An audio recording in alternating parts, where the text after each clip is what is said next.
His attorney offered that up publicly. To me, her turning it down shows that it's not a money grab. No, it shows that it's a bigger shakedown. For everything I'm telling you, that's why I can say them so freely. I need another one. You here, get your number. Thank you, sir. Thank you. Come on. How does a Hall of Fame legend go from the heights of NFL glory to being fired in disgrace by ESPN? That's the question echoing across social media, group chats, and boardrooms ever since Shannon Sharpe's world turned inside out. Less than 2 weeks after settling a $50 million civil case involving serious allegations, the three-time Super Bowl champion was abruptly shown the door by the biggest name in sports media. And while Sharpe has remained publicly defiant, cracking jokes on his Nightcap podcast about having light pockets and nudging his co-host Ocho Cinco for repayment, the timing couldn't be more damning. He didn't even mention the lawsuit directly. He didn't need to. The public already knew, and the silence only made the fall feel steeper. Once again, I've never seen anybody handle a situation worse than Shannon and his team. Like they just handled it wrong from the whole beginning. Yeah, well. Sharpe's departure wasn't just another media shuffle. It was the exclamation point on a dizzying spiral, one that went from whispers of controversy to full-blown catastrophe almost overnight. The civil suit, filed by a woman over 3 decades younger than him, accused him of repeated misconduct and threats. Shannon's legal team called it a shakedown, even revealed he'd offered at least $10 million to keep private details out of the spotlight. But the headlines didn't wait. Neither did ESPN, and when his brother Sterling Sharpe was inducted into the Hall of Fame just days later, Shannon's shadow loomed larger than the ceremony itself. His firing was the headline, his scandal the stain that refused to wash out. But what if this collapse wasn't entirely unexpected? What if the warning signs were there all along, not in boardrooms or legal filings, but on comedy stages and talk shows? Long before the settlement, long before ESPN cut ties, 2 voices in the Black entertainment community had already sounded the alarm. Katt Williams and Monique, both outspoken, both unafraid to court controversy, offered cautionary tales wrapped in sharp jokes and harder truth. And now, in the smoky aftermath, their warnings ring out like sirens ignored. I've seen some of my competitors and peers get on that same court and do a performance that involved my name. And so once 6 or 7 of you have made this same violation, it's my job as the king to show up and chastise thee. This is my job. Katt Williams, in particular, seemed to see it coming with eerie clarity. In his now infamous Club Shay interview, yes, that one, the one with over 80 million views, Katt didn't just air out beefs or drop comedy bombs. He laid out a thesis. He warned that older Black men, especially those rising in status and income, were being lured into destructive relationships with younger white women. He called it a pattern, a trap, a system designed to elevate, then annihilate. And though his words were brushed off by some as wild-eyed paranoia or just Katt being Katt, his message had weight. Because P. Diddy be wanting to party, he quipped. And you gotta tell him no. A line that sounded comedic in the moment, but in hindsight, chilling. Katt wasn't just joking, he was documenting a blueprint. Regular routine was that Shannon, then they would. Why was that relevant? And Shannon Sharpe, he walked straight into it. The details of the lawsuit are disturbing not just for their content, but for their predictability, if we believe what Katt and others have been saying for years. The age gap, the alleged manipulation, the blurred lines of consent framed by wealth, power, and a toxic culture of silence. It wasn't new, it was textbook. And for those paying attention to Hollywood's historical patterns, it was only a matter of time before the trapdoor opened. Monique, too, had voiced her concern. She's long been cast as the warning bell in an industry allergic to accountability. And when it came to relationships like the one Sharpe was involved in, her stance was crystal clear. Power dynamics aren't just dangerous, they're combustible. Especially when men of influence refuse to see the cliff they're speeding toward. Monique has been that maternal voice in the back of the room. The auntie who tells you what you don't want to hear, that attention doesn't equal love, that indulgence leads to exposure, and that no man, not even a Hall of Famer, is immune to scandal if he's not careful about who he lets into his life. Shannon ignored that voice. Now, he's paying in dollars and reputation. And then there's the money. Let's not pretend otherwise, it matters. Sharpe was on the verge of an empire. His Club Shay podcast was skyrocketing. The Katt Williams episode alone reportedly brought in more revenue than any season Sharpe ever played in the NFL. He hinted it earned him more than $6 million. He even flashed a new luxury Rolex on air, a green-faced John Mayer edition worth upwards of $70,000, teasing Ocho Cinco with the kind of grin only a man swimming in streaming revenue could wear. But now, that empire is trembling. His massive $100 million podcast deal was reportedly within reach just before the lawsuit dropped. It's unclear if those offers are still on the table. When people are against the Illuminati, then they get punched in the face all the time. The press hates them, and nobody likes them. And here's where things take an even darker turn. Some insiders are whispering that this whole takedown wasn't just about reckless behavior. It may have been a coordinated hit. The Illuminati setup theory is rearing its head once again, with its shadowy fingerprint trailing behind every high-profile scandal of the last decade. Sharpe had climbed too fast, some say, too independently, too far outside the system's control. His partnership with Colin Cowherd's The Volume, his bold club shay moves, his unapologetic commentary on Black culture, sports, and power structures, was he simply becoming too big to manage? Right, because P. Diddy be wanting to party. And you gotta tell him no. You got to tell him no. I did. It wouldn't be the first time a star was allegedly dismantled the moment they began moving without permission. Remember how Ye, before his more chaotic spirals, repeatedly mentioned handlers and warned of orchestrated collapses? And who did Katt Williams call out by name in that Club Shay interview long before federal agents raided Diddy's mansions? He didn't just throw shade, he opened a file. So when he warned Sharpe, directly or indirectly, that chasing influence in a white-dominated ecosystem could end with betrayal and scandal, he wasn't just being provocative, he was issuing a forecast. Essence from Atlanta, him refusing to look at the evidence just gives me the impression that he wants plausible deniability, and maybe the evidence should be released so that way he does not deny his actions. I mean, if that was me, I would definitely want to look at the evidence to see what I did and did not do so I can maintain my innocence. And yet, Sharpe didn't listen. Maybe he thought he was too smart, too disciplined, too media savvy to get caught slipping. After all, this is the man who stayed clean through over a decade on air, who rebranded himself from a flashy NFL veteran into a credible voice on serious issues. But when a lawsuit lands with a $50 million tag and two separate accusers emerge with decade-spanning stories, the illusion of control disintegrates fast. When intimate audio surfaces, whether staged, consensual, or coerced, the optics don't care about your statement, they care about the narrative. And Shannon's narrative changed overnight. Now, with the spotlight turned harsh and unforgiving, he's leaning on damage control, legal teams calling it a classic case of blackmail, statements about role-playing, claims that the relationship was 100% consensual. But meanwhile, clips of his past Instagram Live scandal, where he accidentally broadcast what sounded like an intimate moment, are resurfacing. And not in a good way. Combine that with rumors of past settlements, including a previously buried physical altercation with a female production assistant at FS1, and the idea that this was a one-off incident starts to feel increasingly shaky. On Easter Sunday, a lawsuit was filed in state court in Nevada against Hall of Fame tight end Shannon Sharpe because he has become such a massive media star, especially in the past few years. The lawsuit is going to attract. Of course, all of this fuels the conspiracy even more. If you believe the whispers, this wasn't just a man fumbling the bag. It was the bag being ripped from his hands by forces who never really wanted him to hold it. We've seen it before. Men of power seduced, exposed, and discarded once they've outlived their usefulness. Was Shannon reckless with his private life? Absolutely. But was he also targeted the moment he became a threat to the gatekeepers of media influence? That's the question no one in mainstream sports journalism wants to touch. Shannon Sharpe says he's temporarily stepping away from ESPN in the wake of a $50 million lawsuit accusing him of rape. A woman filed suit against Sharpe on Sunday, accusing him of raping her twice. And while he publicly insists he plans to return to ESPN for the upcoming season, that promise is starting to sound more like wishful thinking than a guaranteed comeback.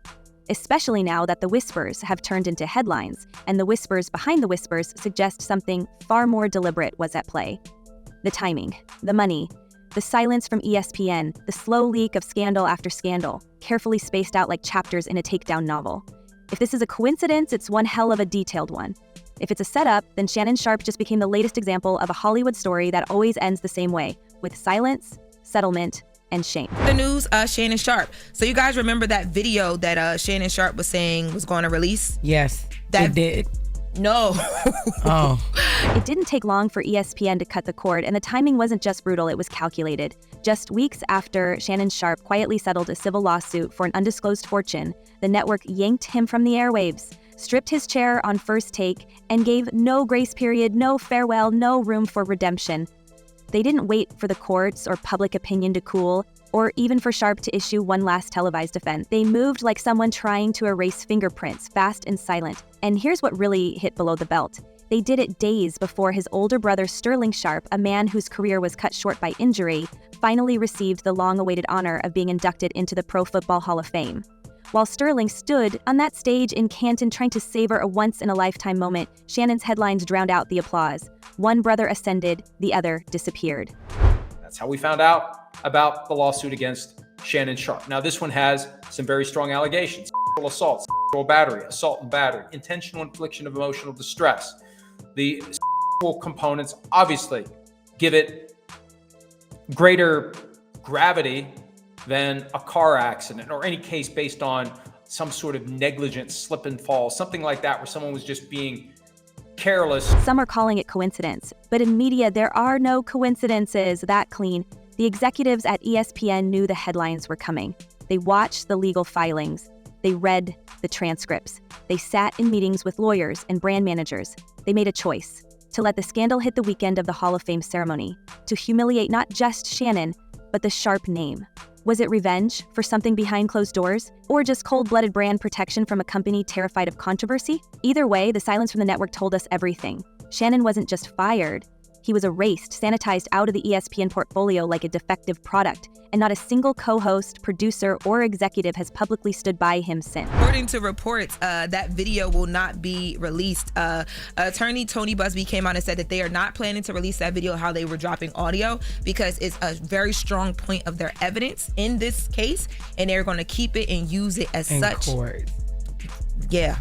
Now, that is interesting because Shannon Sharpe, remember, he kept saying he believes the video was going to come out. He believes the video was going to come out. So there's been a change. The betrayal cut even deeper given Sharpe's role in lifting ESPN's ratings into the stratosphere. His sparring with Stephen A. Smith brought in younger viewers, social media virality, and millions in advertiser interest. His unique mix of cultural commentary and NFL analysis turned First Take from a tired format into must-watch morning television.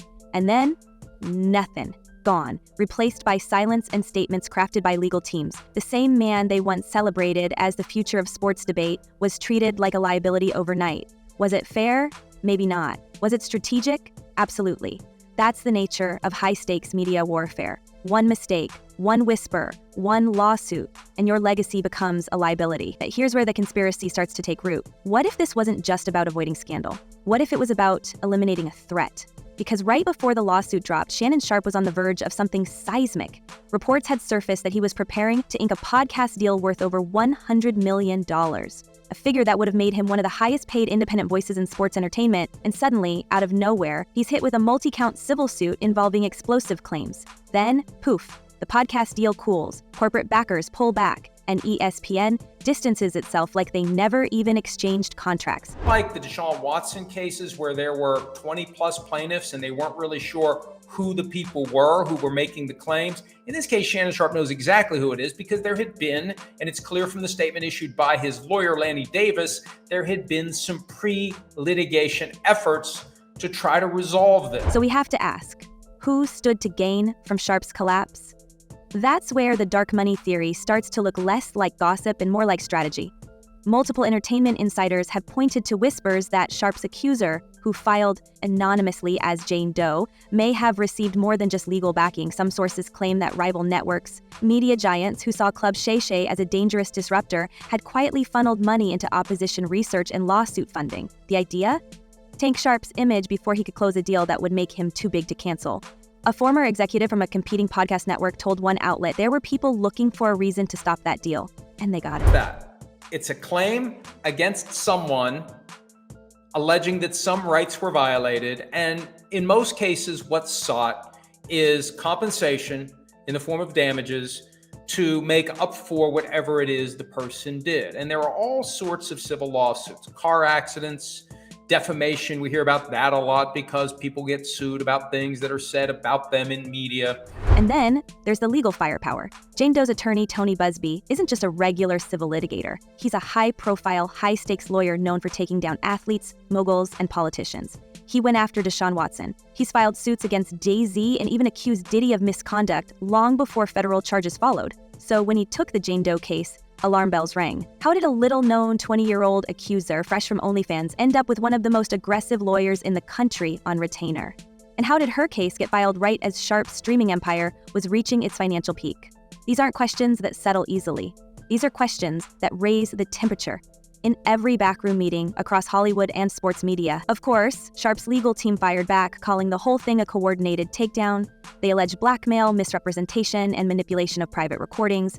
And despite settling the case, Sharpe has continued to insist that the relationship was fully consensual and that he only paid to avoid further exposure of intimate moments. This is exactly what happens when someone tries to create a fabricated narrative, his attorney Lanny Davis said. But the settlement didn't stop the bleeding. In fact, it made things worse. Once word got out that millions had changed hands to keep things quiet, the media frenzy only grew louder. Now Sharpe's facing not just public opinion, but a separate defamation lawsuit tied to a decade-old relationship with another ex-girlfriend. It's a full-on siege, and he's lost his most powerful media allies in the crossfire. If there is a God side and the other side, if there are moral things and things that are immoral, if there is this side or that side, it can't be left up to thought process. I'm an enforcer on this side. Meanwhile, as Sharpe retreats from television, the man who predicted all of this continues to ascend. Katt Williams, who warned that the game would eat Sharpe alive, is suddenly the oracle of the moment. His Club Shay interview remains one of the most dissected, rewatched pieces of content in modern podcast history. And with rumors flying that Katt has written even more damning material for a follow-up interview, possibly dropping as early as January 3rd, 2025, the timing feels almost prophetic. If Katt Williams laid out the blueprint, did Sharpe just follow it to the letter? And was that first viral sit-down not just a tell-all, but a coded prophecy? I've not been funded. They pay you to not talk about things they don't want you to talk about. They tell you that themselves. Let's not forget, Katt Williams didn't just accuse comedians of stealing jokes, he mapped out the machinery of sabotage. He warned that when black men get too powerful, too visible, too independent, the hammer drops. Suddenly they're targets, not because they messed up, but because they disrupted the hierarchy. And if Sharpe really was preparing to become the next media mogul with a $100 million platform and total creative freedom, he may have unknowingly stepped into the crosshairs of something much larger than personal scandal. I've not been funded. They pay you to not talk about things they don't want you to talk about.